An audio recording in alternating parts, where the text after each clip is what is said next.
Вы смотрите новости Татарстана. В студии Алексей Калиничев. Здравствуйте. Традиционно начнем с событий столетней истории ТАССР. В 1942-м в этот день академик Отто Шмидт направил в татарский обком записку, где сообщалось, в Казани эвакуировано 15 научных институтов. Тогда город принял 5000 ученых и их семей. В 1992-м в этот день в Татарстане был референдум. Жители отвечали на вопрос о новом государственном статусе республики. Спустя 6 лет, в 1998-м, команда «Акбар» стала чемпионом России. Уже в мае хоккеисты были приняты в Евролигу. 21 марта 2000 года в Казань прибыл тогда исполняющий обязанности президента России Владимир Путин в качестве руководителя Госкомиссии по подготовке к празднованию тысячелетия Казани. В этот визит он оценил строительство метро, мечети Кул-Шариф и восстановление Благовещенского собора. Побывал на авиавыставке в Казанском аэропорту и провел в Челнах всероссийское совещание работников машиностроительного комплекса. С тех пор Владимир Путин стал частым гостем на КАМАЗе. Это то, чем день запомнился в прошлом, но мы расскажем о настоящем.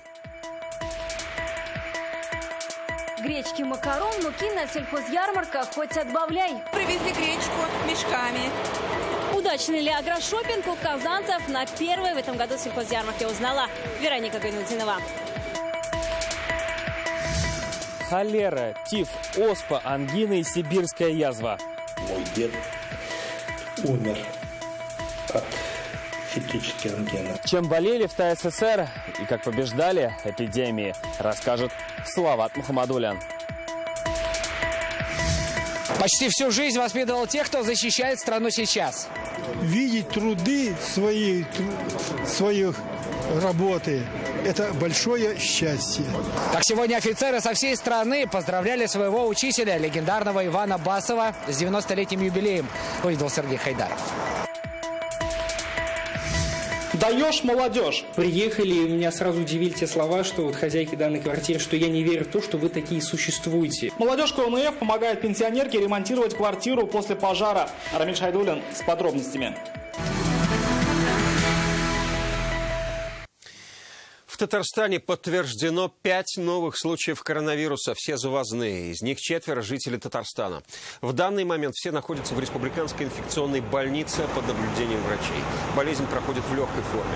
В мире сейчас уже 280 тысяч больных коронавирусом. Число жертв превысило 11 тысяч. И сегодня китайские власти сообщили о прохождении пика болезни. Число вновь заразившихся сокращается. А вот в Европе ситуация пока тяжелая. В России диагноз коронавирус у 306 человек. За сутки выявлено 53 новых случая. С информацией о коронавирусе можно ознакомиться на портале stopcoronavirus.rf. Сегодня весь мир отмечает День весеннего равноденствия. Для тюркского мира это Наурус. И хотя из-за ситуации с коронавирусом гуляния отменены, горожане не остались без праздника. В этот день в городах стартовали на неделю раньше весенние ярмарки. Уличные павильоны для казанцев открылись еще в 6 утра.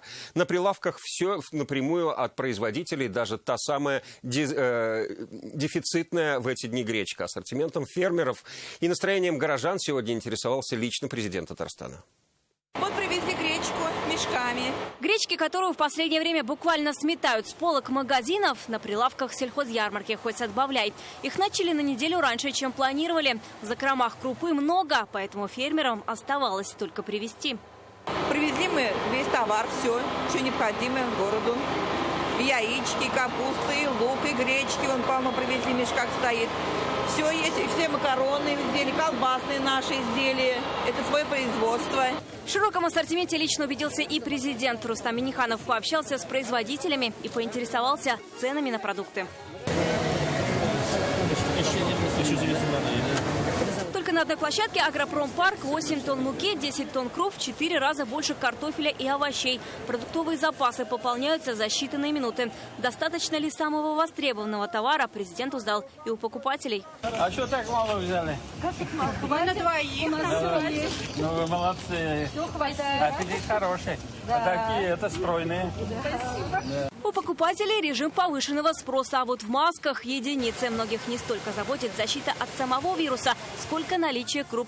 Больше внимания на ярмарке своим корзинам. Посмотреть, что тут нового привезли. Ярмарок давно не было. Вот ходим сюда часто, но сегодня новый такой, обширный. Лук купила.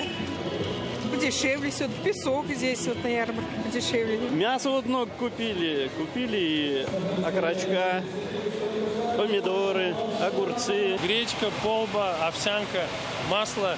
Кстати, нашел наш родной край, даже не думал, что это наш татарстанский, теперь знаю. Цены ниже, предложение больше, а продукты напрямую от производителя. А еще покупателей развлекает народная музыка. Если продукты закупили, можно и чаю выпить, а к нему и горячие пирожки прямо из печи.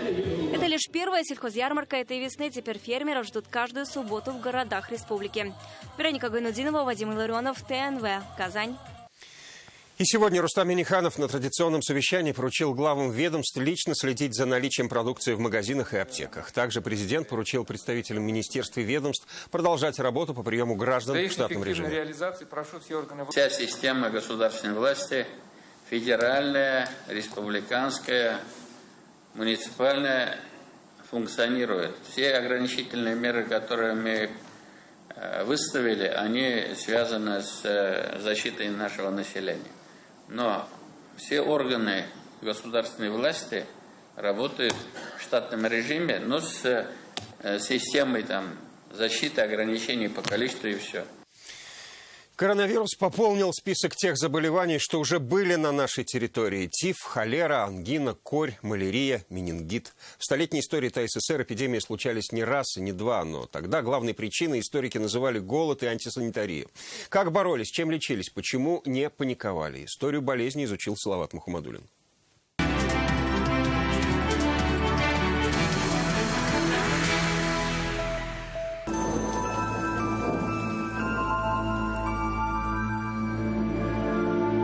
Начало 1920-х в республике, да и во всей стране царит голод. В ТССР начинаются эпидемии холеры, и сразу 4 видов тифа. Заражены десятки тысяч человек. Население массово дезинфицируют. Вот один из способов – походы в баню, а это очередь в одну из них.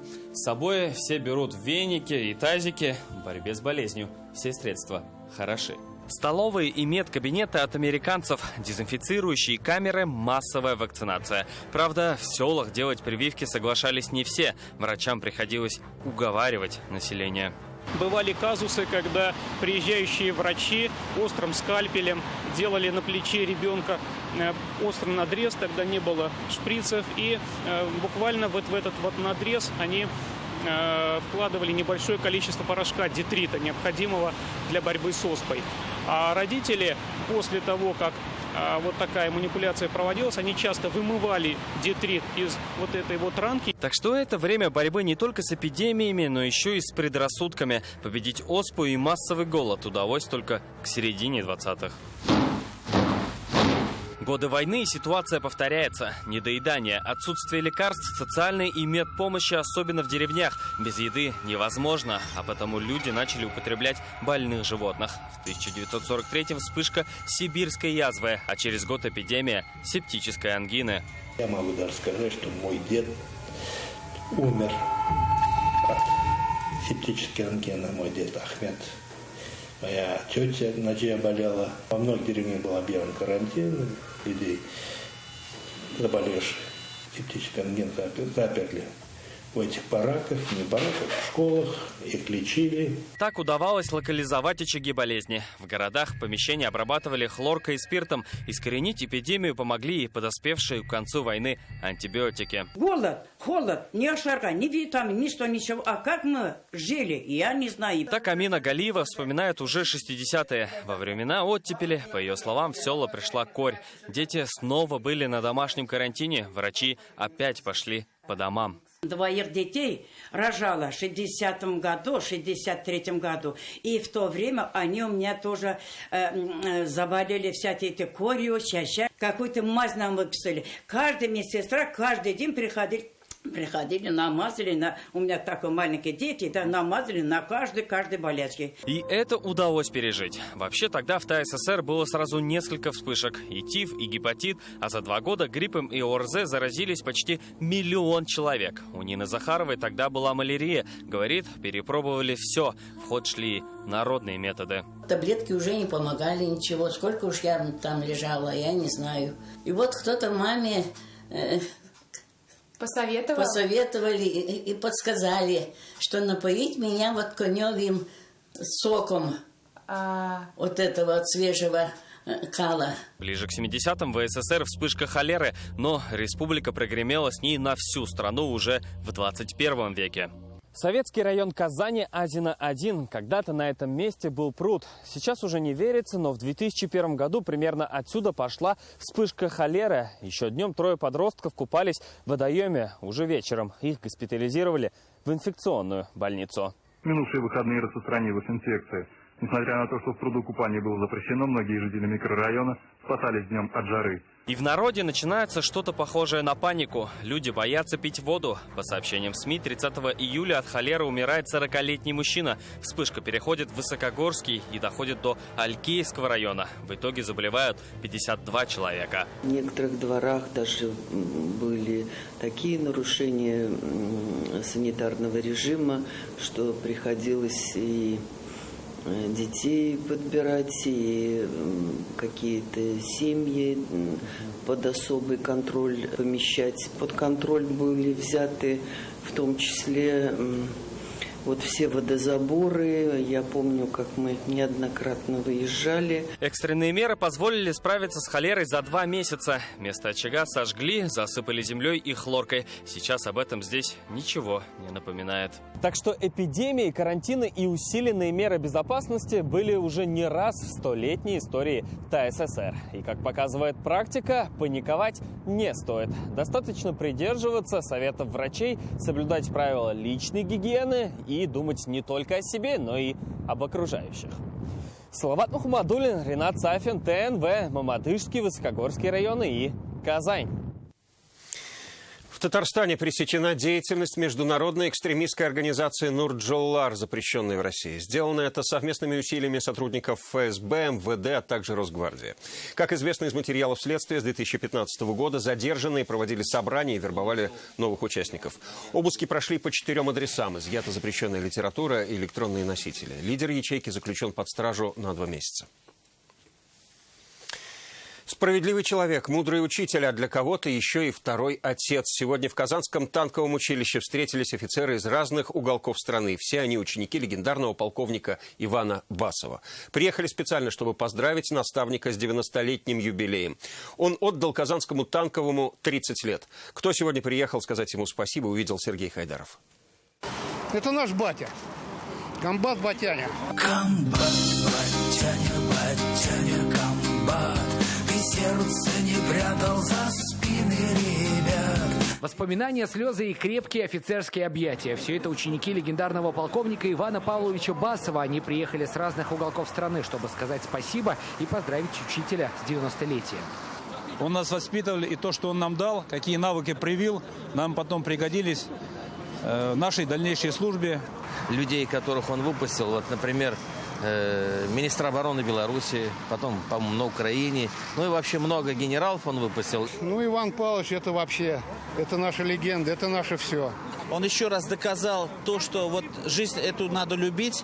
90 лет – это все-таки не малый возраст, поэтому хотелось бы ему пожелать огромного здоровья.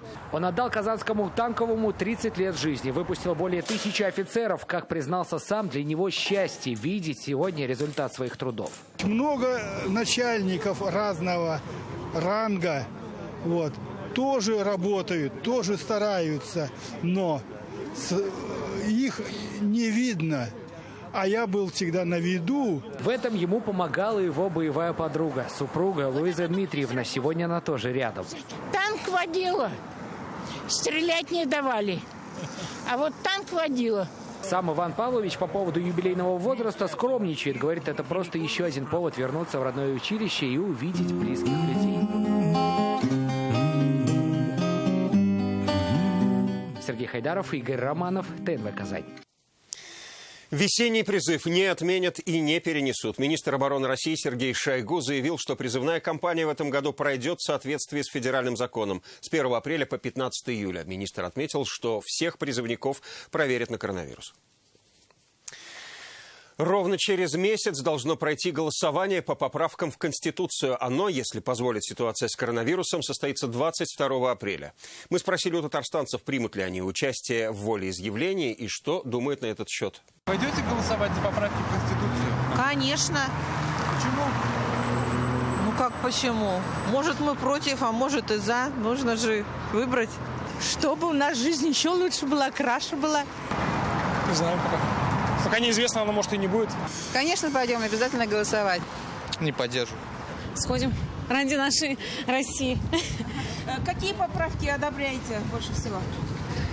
Я, самое главное, за пенсионеров, чтобы их поддерживали. Какие поправки особо привлекательны вам? Я еще не изучала.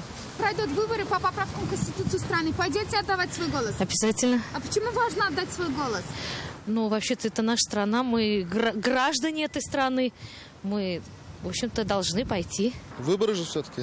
Все равно надо же что-то делать с этим. А какие поправки вам особо привлекательны? Да я больно насчет этого вообще не смотрю. Должны гарантировать правильные отношения человека к обществу, взаимоотношения. А какие поправки вам особо привлекательны? Ну, как сказать, ну вот пенсионерам, например, ежегодно добавки, льготы. Пойдете отдавать свой голос? Обязательно. Почему важно отдать свой голос? Ну, чтобы Конституцию свою защитить, чтобы, ну, не знаю, чтобы страна процветала. Просим наших телезрителей взять в руки бумагу и авторучки, ведь следующий сюжет будет о возможности помочь. Жительница Казани Танзиля Гафеева собирает средства на ремонт своей квартиры, которая буквально полностью сгорела в новогоднюю ночь. Мы рассказывали об этой истории. Сейчас ей помогают волонтеры, но денег не хватает. Рамиль Шайдуллин с подробностями.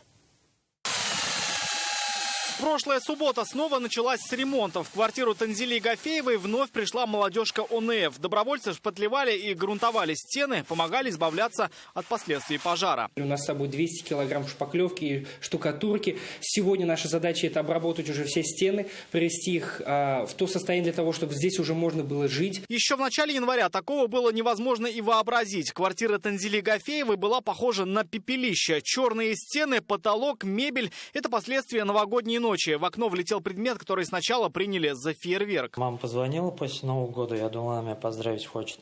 И сказала, что окно разбили, все в осколках было. И буквально через 2-3 минуты уже она сказала, что уже квартира горит. Злоумышленника так и не нашли, но зато нашли причину. Судя по снаряду, который с улицы проник в жилье через окно, кто-то выстрелил сигнальной ракетой. Здесь, получается, все находится то, что мы выносили 7 января. Это пострадавшее окно. Плюс здесь сзади данного каркаса находится пострадавшая батарея, которая находилась сразу под этим окном. Ущерб оценили в сотни тысяч рублей. Сын Танзили Гафеевой объявил сбор средств. Сегодня набрано порядка 170 тысяч рублей. Часть ушла на стройматериалы. Я вот точно сказать не могу, да, но примерно, думаю, 1400-500, наверное, в общем.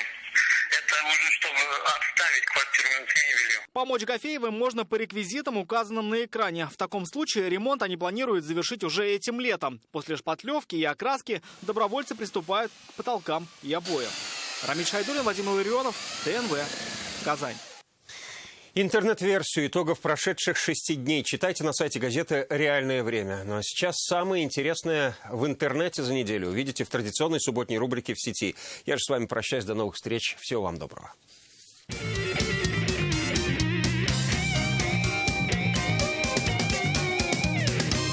Всем привет! Хотя с нынешним положением дел нужно начинать так. Всем привет! Еще одна напряженная неделя подходит к концу, а это значит, что пришло время подвести итог и посмотреть все самые интересные и забавные видеоролики с простора интернета. Это рубрика «В сети». Начнем! Так, давайте я без этой маски, пожалуйста.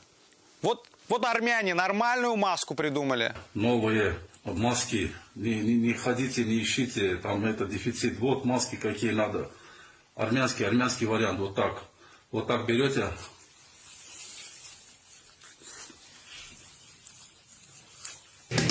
Уже во всех уголках интернета говорят о коронавирусе. И мы не будем исключением, но рассмотрим это все с другой стороны. Знаете главные симптомы коронавируса? А я знаю, очень сильно хочется гречки и туалетной бумаги. Иначе я не знаю, как объяснить этот ажиотаж.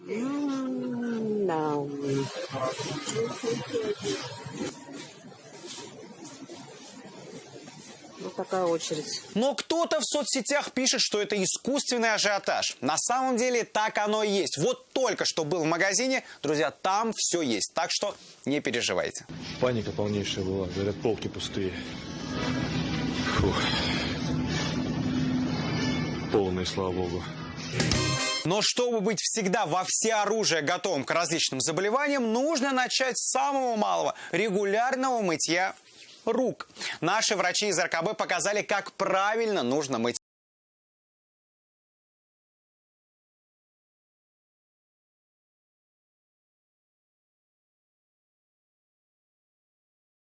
Полезные и интересные. А вы мне тут с гречкой и туалетной бумагой.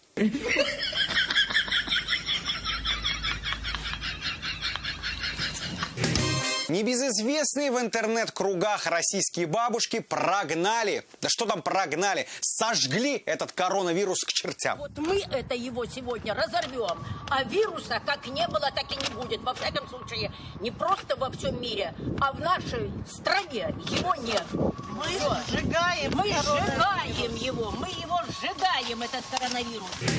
Из-за пандемии большинство образовательных учреждений переходят на дистанционное обучение. Наша республика не исключение. Рустам Минниханов лично проверил, как готовят дистанционные уроки. Видим всех учеников. Ну, они вас тоже сейчас видят. Здравствуйте. Здравствуйте. Добрый день. Но в мире есть очень изобретательные дети, и их дистанционное обучение выглядит примерно вот так.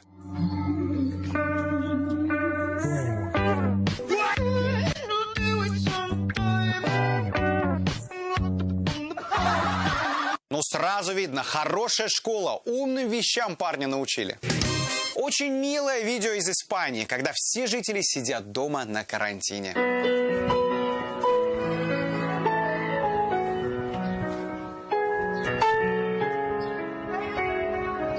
Как бы выглядела та же и самая ситуация, но уже в России.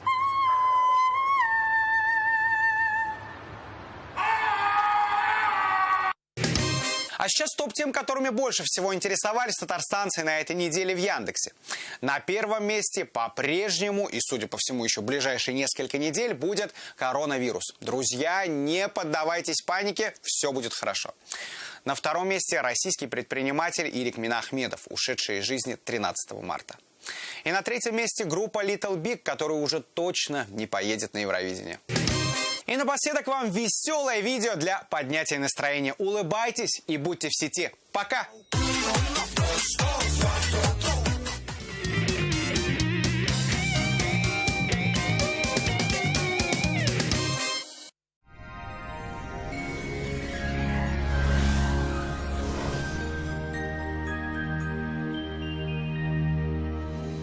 Здравствуйте! 22 марта в Татарстане ожидается малооблачная и слабоморозная погода, местами со снегом. Подробнее позже. Вам нужен шкаф-купе. Качественный, недорогой и со скидкой 20%. Тогда звоните в Данил Мастер 2-167-166. Адрес Восстание 23. По данным сервиса Яндекс.Погода, в воскресенье на юго-востоке в Бугульме, Бавлы, Азнакаево синоптики обещают небольшой снег и 3 градуса мороза. На северо-востоке в Нижнекамске, Набережных Челнах, Елабуге такая же картина. Снег пройдет, днем и ночью будет переменная облачность. На севере республики также облачная погода с прояснениями. Ночью температура опустится до -6, днем минусовые значения сохранятся. На дорогах местами гололедица, будьте внимательны. На северо-западе, в Арске, в Кукмаре, Балтасе мартовское солнце временами будет выглядывать из-за туч, тут преимущественно без осадков. На юго-западе, в Болгаре, в Буинске, Держаном также вероятность осадков будет небольшой, днем -1. В центральных районах Татарстана облачная погода с прояснениями, временами с мокрым снегом. Дневная температура -2. В понедельник синоптики осадков не обещают, но слабоморозная погода сохранится. Федеральная сеть медицинских центров «Доктор Ост» лечение самых сложных заболеваний позвоночника и суставов без боли и хирургического вмешательства. За 10 лет в 10 городах России врачами клиники отменено более 10 тысяч операций. Лучший протез – тот, что остался в упаковке. Говорит Оксана Кузина, автор безоперационной технологии лечения суставов. Своим пациентам мы не рекомендуем соглашаться на сложное хирургическое вмешательство. Всего один укол позволяет спасти разрушенный сустав даже на поздней стадии артроза и при некрозе. Приходите в «Доктор Ост». Убедитесь, вернуть сустав к жизни можно в любом возрасте. соберет все лайки. А вот кашель не наша история. Гиделикс с натуральным экстрактом листьев плюща можно принимать даже самым маленьким. Кашля больше не боюсь. Гиделиксом я лечусь. Гиделикс, капли и сироп от кашля с экстрактом листьев плюща. Можно принимать всей семьей. Гиделикс облегчает откашливание, оказывает спазмолитическое действие. Сироп подходит детям с рождения, не содержит спирта и сахара. В воскресенье в Казани будет малооблачно. Синоптики осадков не обещают. В ночные часы -6, днем также минусовые температуры около 2 градусов. Ветер северо-западный 5 метров в секунду. Атмосферное давление в пределах нормы 760 миллиметров ртутного столба. Влажность воздуха 55%. В магнитном поле Земли спокойно. Рижский хлеб – это хлеб с богатой историей и непревзойденным вкусом. Натуральное сырье без использования дрожжей, смесей и улучшителей вкуса. Он уникален своей технологией, которая не меняется уже несколько столетий. Идеален для постного стола. Возьмем артезианскую воду, муку от лучших производителей из отборного зерна и смешаем со старинными секретами латвийских пекарей. Что получим? Рижский хлеб.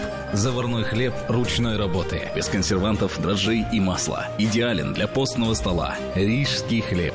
Больше, чем просто хлеб. Спрашивайте в магазинах города.